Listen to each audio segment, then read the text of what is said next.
We're so lucky to have Larry's daughter, Rochelle, granddaughter Alana, and great-granddaughter Sally with us. So thank you. Larry Gochman and his family lived in a town called Partisan. It was part of White Russia. It was on the border, and today it is in Belarus. When he was 12 years old, he and his family were forced into the town ghetto by the Nazis. The family decided to escape into the woods, and for the next 3 years, Larry's family and others lived and fought along the Partisans in the forest.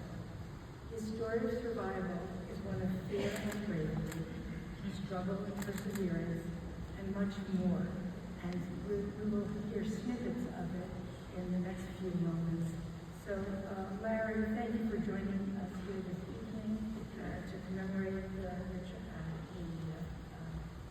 Yom Hashoah. Tell us a little bit about your childhood in Partisan. Good evening. The life, I was born in 1928, so it's a long time ago. It was a small shtetl in Partisan. Okay, it was a very happy little town. We had mainly Jewish people lived there, sort of like a ghetto, sort of. But we were a happy town. The time did not last too long until the wars came. And when Hitler invaded our area, that's when the trouble started. It is, we just happened to be a town that loved Israel, even in those days.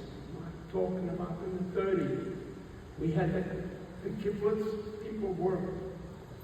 Some of our friends from Kazan wound up going to Israel in 1933.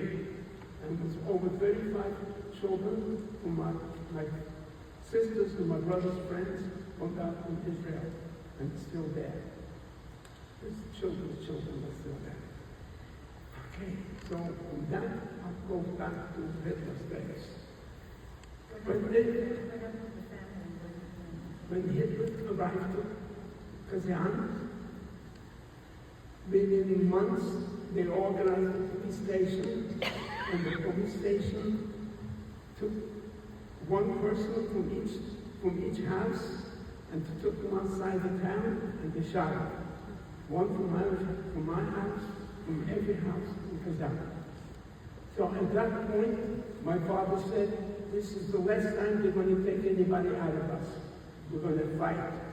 Let's try to find weapons. We did not. This is the way we sort of grew up as a 13-year-old boy. This is the conversation that was going on in our house. All the neighbors got together and said, we cannot let that happen. Because for no reason, no questions was asked or nothing. They just took them out. Within 2 hours, and they were all dead. It was a shock to everyone. Nobody thought it's going to happen anything like that. So, but the war started on us.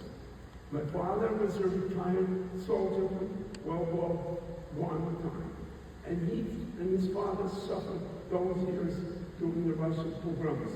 So he knew that no place in the world unless you have weapons, unless you have a way to fight back.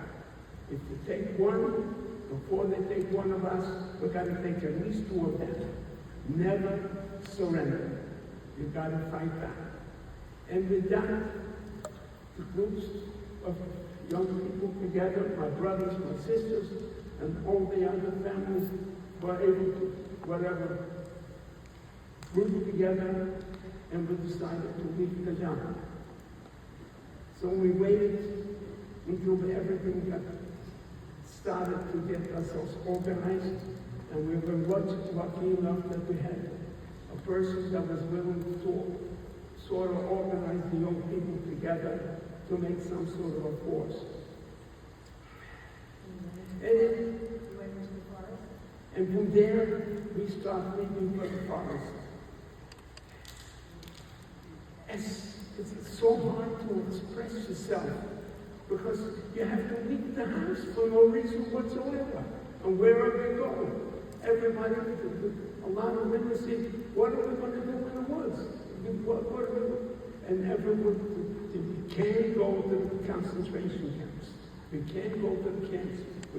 If we go with the wagons, the rabbi, we had a big speech from Kazan, we all got together, and the rabbi says, go Israel, I'm Israel. You have to go with all the Indians. And my father says, no, you cannot go. We go into the woods and we'll do the best we can. We can't trust them Germans because they are going to kill us. Because they have no use for us. At that moment, my father said, they look at us like we're just animals, we're not people. So in turn, you want, this is where it starts.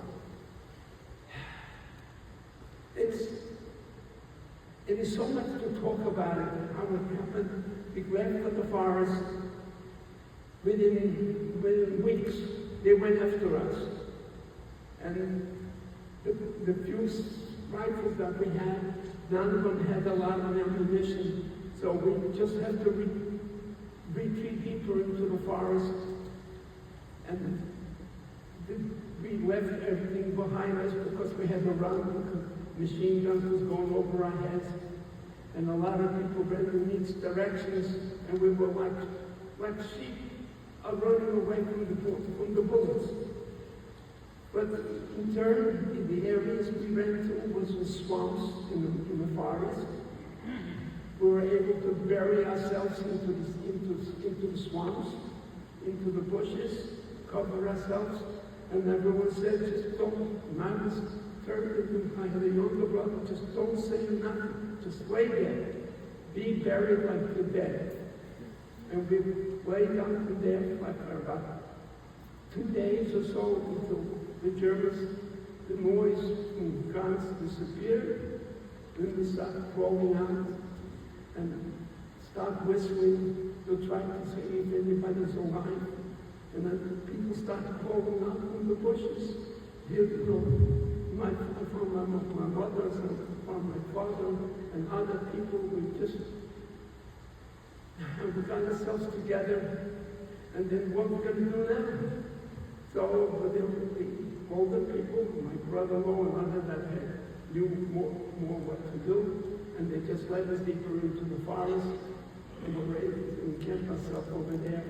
The weather was already very, very cold, and the suffering began. We had to think of what to do, but we did because we had courage and we did not want to give up. My father said, you have to be strong. It can't be a weakness. This is the time where we have to be united and we have to be strong. What was your job in the forest, guys? My job became looking for food.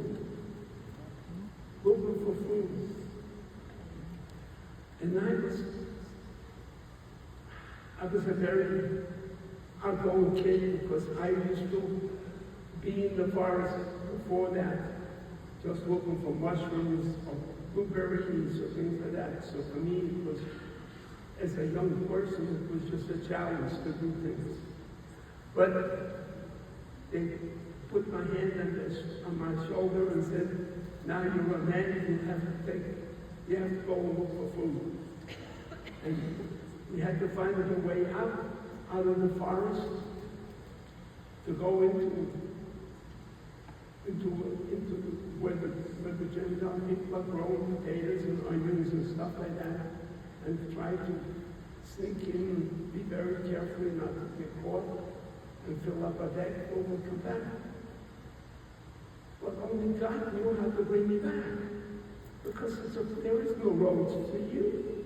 There is no way you can come back. It's forest. And you cannot go back in the same way you came when you went in.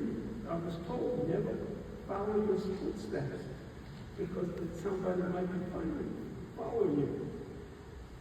But the Rebbe said, it's something I felt like God is with me.